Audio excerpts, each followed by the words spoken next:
So focused on my nose, and then all of a sudden my nose is just like pulsating out my face. There's so much energy that's been released, or blockage that's been released from the forehead, that's now allowing the intensity of the meditation to have increased. And yeah, wow, just unbelievable. Just so hard to put into words. Oh, yeah. Mad. Liz is asking, do you have a diary or paper to write things down? No, you're not allowed to. You're not allowed to. No, I wondered I think about it would just distract you too much. What's your biggest takeaway from it? My biggest takeaway from it, or one of the biggest takeaways, is, it has been so good meeting you, being empowered by you, as many others of us have been for the last 2 or 3 years. Some even. Thank you. And everything Heal Scotland does is incredible. Most of it is inputs from the outside. Most of it is getting in cold water, heating up, doing the tapping and all this incredible stuff that we do with you. This is the first time that I've journeyed on the inside. And,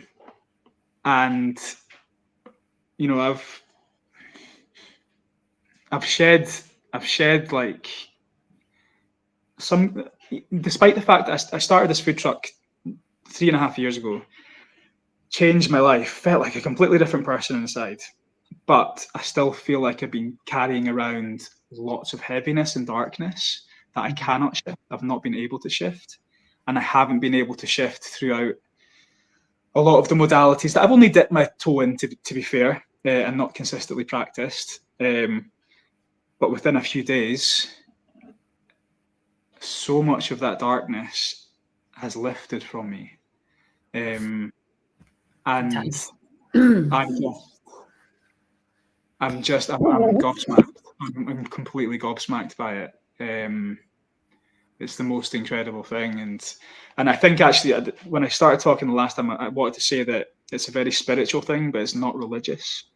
Yes. Although the Buddha discovered it, it was only Buddhism that used what he did to create its own kind of religious take on it. But this thing is very pure. It's all about the technique. There's much spiritual and spiritual chat in it, because it is a very spiritual thing. But having been reading A Course in Miracles over the last wee while, so much of it, which again is spiritual, not religious, there are so many things that align with it. So that was, one thing I would say is that I felt very lucky that I already had some pillars in place in terms of the knowledge that I had gained through working with you and reading A Course in Miracles and all these, listening to Zach Bush and whatever. So I was lucky that I'd come into a place where it didn't seem very woo-woo, but you could still go into this thing without any spirituality at all, and all you have to worry about is getting the technique.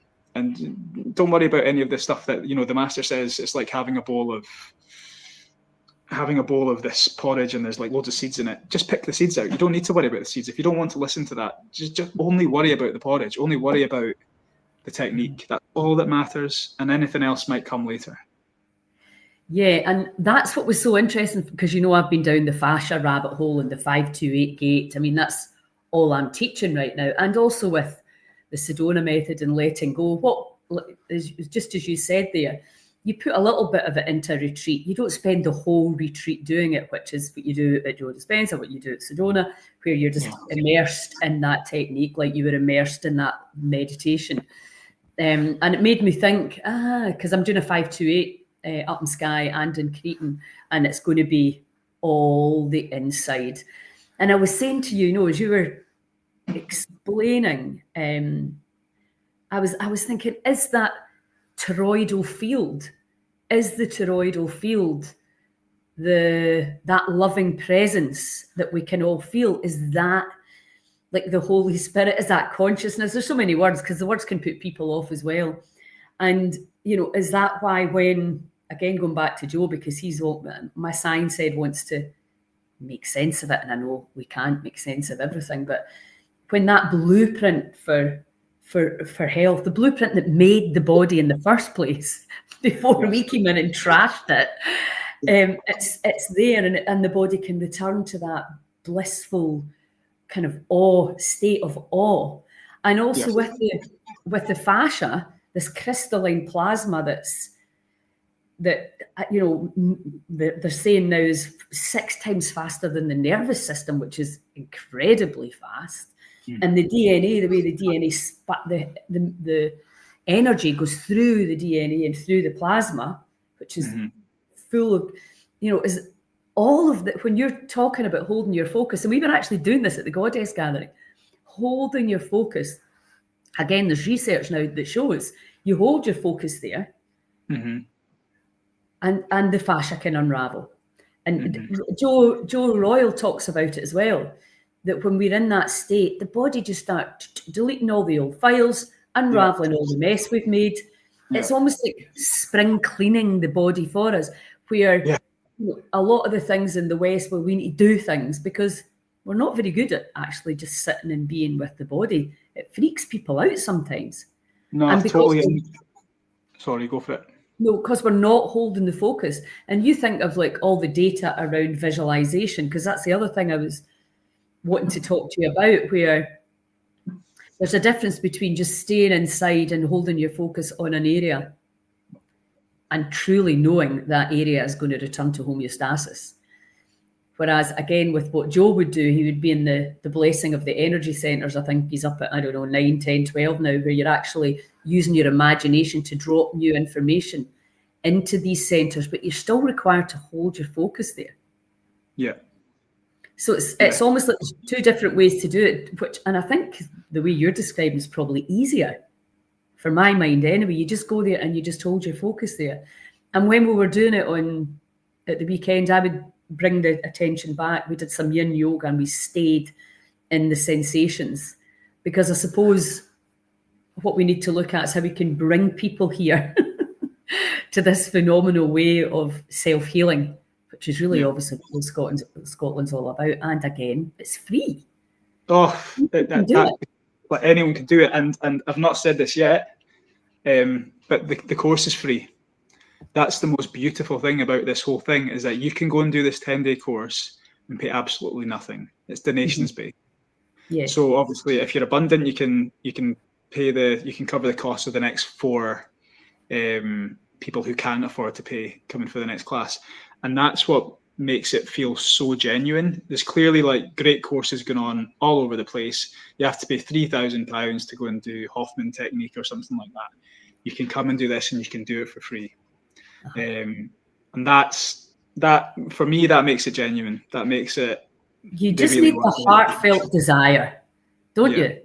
Yeah. And we say that about healing as well. It's like the money's in, and if somebody truly, genuinely wants that, that's what you want. That desire, that passion, that draw to change. Because we're making it sound like you're sitting doing nothing and holding your focus. We all know that's difficult.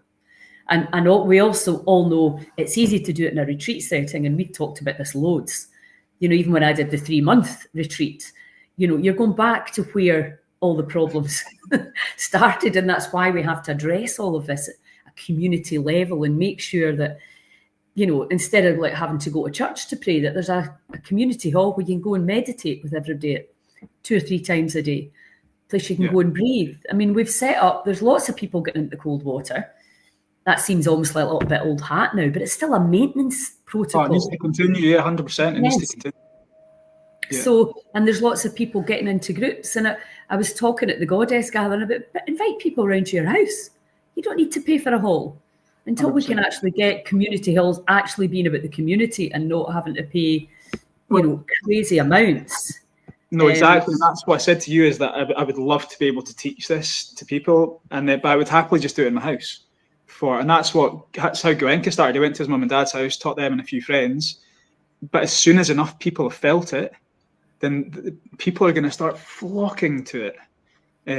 It's really that profound, and and that's what's happened now. People are flocking to certain things because they're not doing it from this; they're doing it from here because there's something. And I suppose my teacher, Harold Waskin, used to always say, you're not suffering enough yet. Once you're suffering enough, you'll move and you'll do what needs to be done. And obviously going back to Joe again, he said, why wait until the suffering takes you there? Why not do it before? That's why I started the food truck, because I saw my uncle be severely ill with cancer for many years, and he really did try to make a change with his diet. He had loads of stuff, but there was something that bothered me for so long, and it's like, why did he wait till he got sick before he did all that? So that was one of the main reasons for making that food truck, was I just want to be in that now before I get really unwell. But yes. It's happening. It's going to be there. That's going to be the environment, I promise you.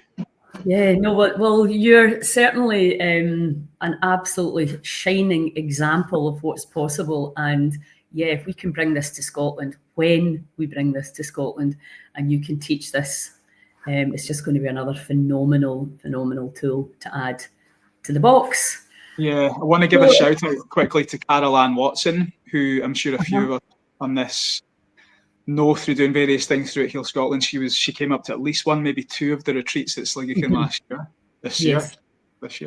I know. He's going in tomorrow. Oh, great. To do 10 days. So sending her so many positive vibes, and cannot wait to hear how she got on, and maybe she'll even come and tell you, Lilia. Who knows, after she's... Yes, I'll send her a message, and because it would be lovely to get her perception. Yeah. Because, I mean, again, not everybody has the exact same experience. No, and that was really interesting, speaking to everyone we got let out. Like, some people just didn't engage at all. Is that right? But, yeah, they found it a real struggle. But it really depends where you're at when you go in there. But it's probably only really a proper struggle if you don't embrace the technique and start being equanimous to the good and the bad. That's the key. It can really get you if you don't maintain that neutrality to.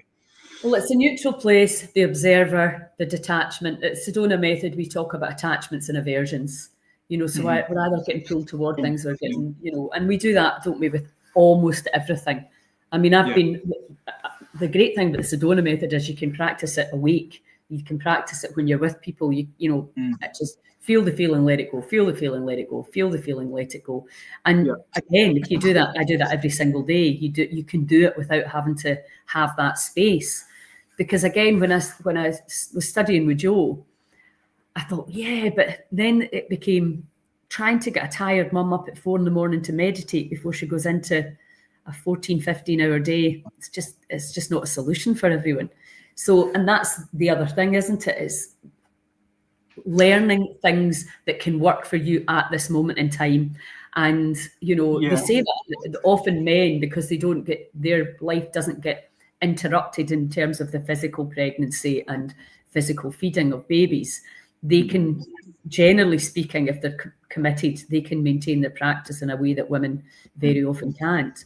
But we can do it. There's other ways to maintain our equilibrium, which is what I was still talking about. You want to stay feeling like that, inspiring others, and really keeping your vibration up, because it's having that loving, light feeling for free. Yeah, totally. And if we don't continue to do the work, inevitably we can sink back down. So this is, again, we're talking about at the weekend and at the Back Injured retreat last week, your tribe, and I mean that in a non-tribal way, finding people that you find it really easy to be around, that are always going to inspire you. Siobhan and I were talking this morning, we were like, super excited. Same, I'm going up to meet Lorne and then Jonathan, and just really super excited about, and it's just so much easier when you're in that position. Yeah, and I think what you just said, so much of it comes down to communities not really being set up to share burdens.